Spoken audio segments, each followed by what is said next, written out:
તો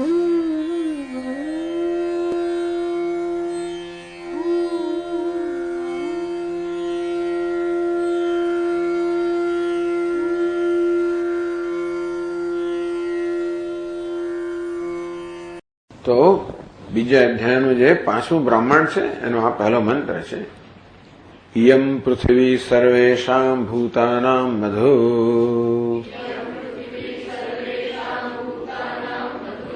અસ્યૈ પૃથિવ્यै સર્વાણિ ભૂતાનિ મધુ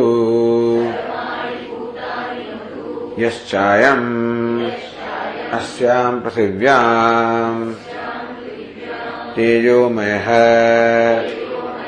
અમૃતમયઃ પુરુષઃ યશ્ચાયમ અધ્યાત્મં શારીરઃ તેજોમયઃ અમૃતમયઃ પુરુષઃ અયમેવ સઃ યોયમાત્મા ઇદમૃતમ ઇદમ બ્રહ્મ ઇદમ સર્વમ. તો આ પ્રકારે મધુ બ્રાહ્મણનો પ્રારંભ થાય છે. યમ પૃથ્વી સર્વેષાં ભૂતાનાં મધુ. આ પૃથ્વી છે એ બધા પ્રાણીઓનું મધુ છે. મધુ એટલે મધ. મધ એટલે સારભૂત. કારણ કે આ બધી મધમાખીઓ છે એ ઘણા બધા પુષ્પોમાંથી થોડો થોડો રસ લઈને મધપૂડો બનાવે. પેલા મધ શું છે? પેલા પુષ્પનો સાર છે. એટલે આ મધુ એટલે મધ, મધ એટલે સાર, અથવા તો બીજું કર્મફળ. કર્મનો સાર તો કર્મના ફળમાં જ છે ને. કર્મ જે કરવામાં આવે છે એનો સાર તો કર્મફળ.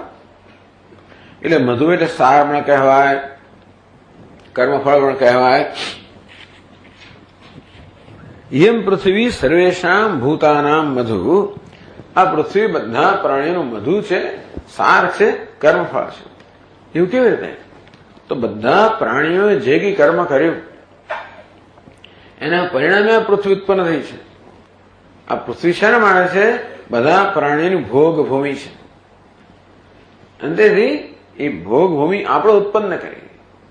આપણે કારણ કે આપણે ઈચ્છાઓ પૂરી કરવી છે, આપણે કર્મ કર્યા. એ કર્મ શાના માટે કર્યા? આપણી ઈચ્છાઓ પૂરી કરવા માટે. તો હવે ભગવાન આપણને કર્મનું ફળ આપવો તો શું કરે? ઈચ્છા પૂરી કરવાની વ્યવસ્થા કરવી પડે. ઈચ્છા પૂરી કરવા માટે એક તો ઈચ્છાનો વિષય જોઈએ, એનું સ્થાન જોઈએ, ઈચ્છા કરનારો જોઈએ. આ બધું ભગવાને ઉત્પન્ન કરવું પડે ને. એટલે ભગવાને આ જગત રચ્યું. એનું પૃથ્વી કહો. જગતમાં પૃથ્વી એક અંશ છે. તો પછી બધા તત્વોની વાત કરવામાં આવશે. તો પૃથ્વી, જળ, અગ્નિ, વાયુ, આકાશ, સૂર્ય, ચંદ્ર, વિદ્યુત જે કંઈ છે, શેના માટે આ બધું થયું છે? એ બધું આપણા પોતાના કર્મના ફળરૂપ છે. કારણ કે દરેક જીવાત્મા કર્મ કરે. શેના માટે? જેથી પોતાને ઈચ્છિત અનુભવ થાય. એટલે હું કર્મ કરીને મારું વ્યક્તિગત જગત રચું, તમે કર્મ તમારું છો એમ કરીને સમષ્ટિ કર્મથી આ સમષ્ટિ જગત રચાયું બધા જીવોના કર્મફળના ઉપભોગ માટે. અંતેથી આ પૃથ્વી જે છે એ આપણા કર્મફળનું પરિણામ છે. સમગ્ર જગત, આ સમગ્ર જગત છે એ બધા પ્રાણીઓના કર્મના ફળનું પરિણામ છે. અને તેથી એ કર્મફળ છે. એટલે મધુ છે. એટલે પૃથ્વી જે જગતમાં હું છે, જે શું છે? બધા પ્રાણીઓનું મધુ. પછી શું કહે છે? અસ્યૈ પૃથિવ્यै સર્વાણિ ભૂતાનિ મધુ. જેવી રીતે આ બધા પ્રાણીઓ છે પૃથ્વીનું મધ છે. જો આ પૃથ્વી કોને માટે છે? પ્રાણીઓ માટે છે. પ્રાણીઓ કોને કારણે છે? પૃથ્વીને કારણે. એટલે કે આ પ્રાણીનું શરીર ક્યાંથી બન્યું? પૃથ્વીમાંથી બન્યું. આ પહેલા તો પ્રાણીઓએ પોતાના કર્મથી આ પૃથ્વી ઉત્પન્ન કરી અને પૃથ્વીમાંથી પ્રાણીઓને શરીર પ્રાપ્ત છે. એટલે આ પ્રાણીઓ જે છે એ શું છે? પૃથ્વીનો રસ છે. પૃથ્વી શું છે? પ્રાણીનો રસ છે. પૃથ્વી કે પ્રાણી રસ, કારણ કે પ્રાણીઓના કર્મફળ રૂપમાં પૃથ્વી મળે. પૃથ્વી પ્રાણીનું મધુ છે. અને પ્રાણીઓ કારણ કે પૃથ્વીના બનેલા છે માટે એ પૃથ્વીનું મધુ છે. આમ પરસ્પર મધુ, પરસ્પર એક કાર્ય છે અને બીજું કારણ છે. તો પ્રાણીઓ કારણ છે, પૃથ્વી કાર્ય છે. પૃથ્વી કારણ છે, આ પ્રાણીઓ દેહ છે, કાર્ય છે. આમ કાર્ય કારણ. ટૂંકમાં જો પ્રાણીઓ ના હોય તો પૃથ્વી ના હોય, અને પૃથ્વી ના હોય તો પ્રાણીઓ ના હોય. એટલે પ્રાણીઓ પોતાના કર્મ દ્વારા ઉપકારક બને છે. કોના? પૃથ્વીના. તો પ્રાણી ઉપકારક છે, પૃથ્વી ઉપકારી. ઉપકારી એટલે જેના પર ઉપકાર થયો તે.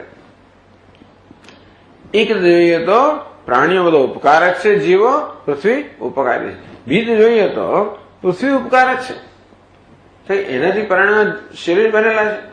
પૃથ્વી ઉપકારક છે, પ્રાણીઓ ઉપકાર્ય છે. આમ દરેક વસ્તુ ઉપકારક પણ છે અને ઉપકાર્ય પણ છે. આ પ્રકારનો સંબંધ આ દુનિયામાં છે, એ મધુર બ્રાહ્મણ બતાવે છે. તો એનો પછી બીજાનો, આ તો સ્થૂળ શરીરની વાત થઈ, સૂક્ષ્મનો પણ સમાવેશ કરે છે.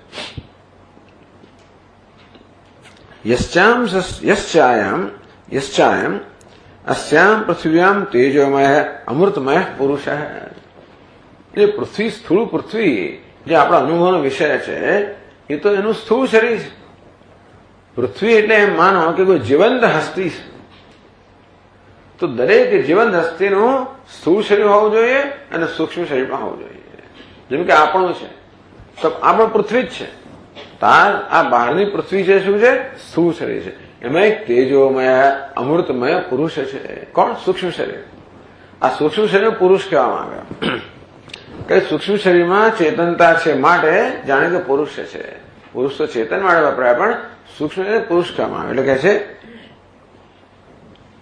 અસ્ય પૃથિવી યશ્ચયમ અસ્યામ પૃથિવ્યામ તેજોમય અમૃતમય પુરુષ.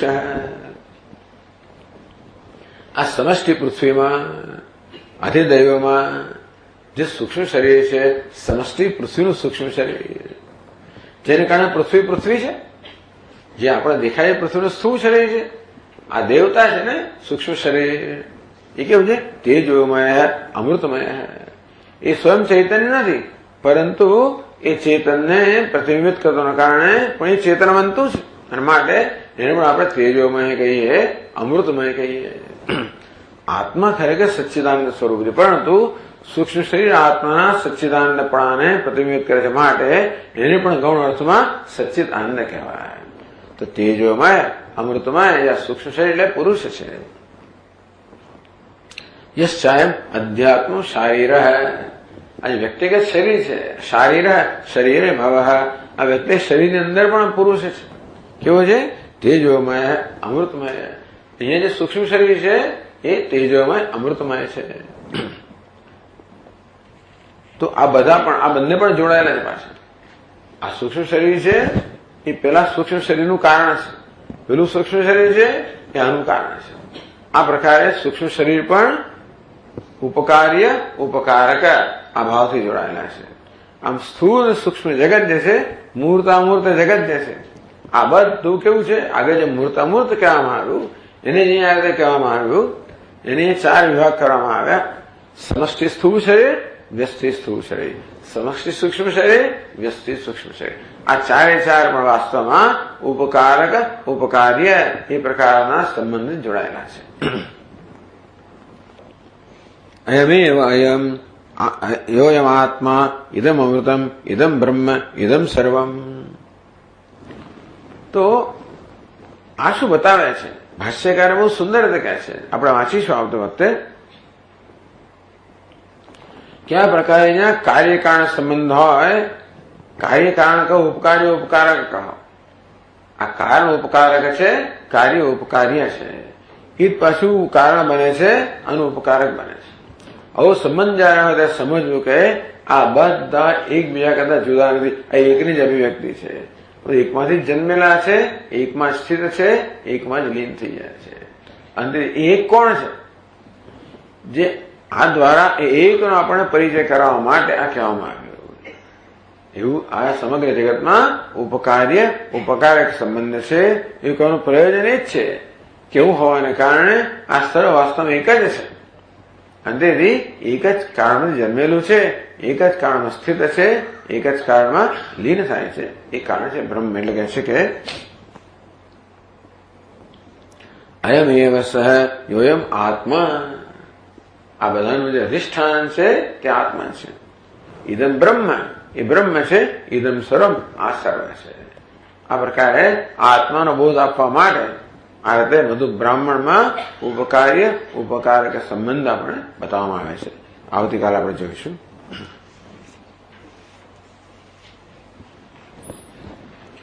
ઓમ પૂર્ણમદ પૂર્ણમિદમ પૂર્ણાત પૂર્ણમુદચ્યતે પૂર્ણસ્ય પૂર્ણમાદાય પૂર્ણમેવાવશિષ્યતે. ઓમ શાંતિ શાંતિ શાંતિ. શંકરં શંકરાચાર્યં કેશવં બાદરાયણં સૂત્રભાષ્યકૃતૌ વંદે ભગવन्तौ પુનઃ પુનઃ. ઈશ્વરો ગુરુરાત્મેતિ મૂર્તિભેદવિભાગિને વ્યોમવદ્વ્યાપ્તદેહાય દક્ષિણામૂર્તયે નમઃ. ઓમ શાંતિ શાંતિ શાંતિ. હરિ ઓમ. શ્રી ગુરુભ્યો નમઃ. હરિ ઓમ.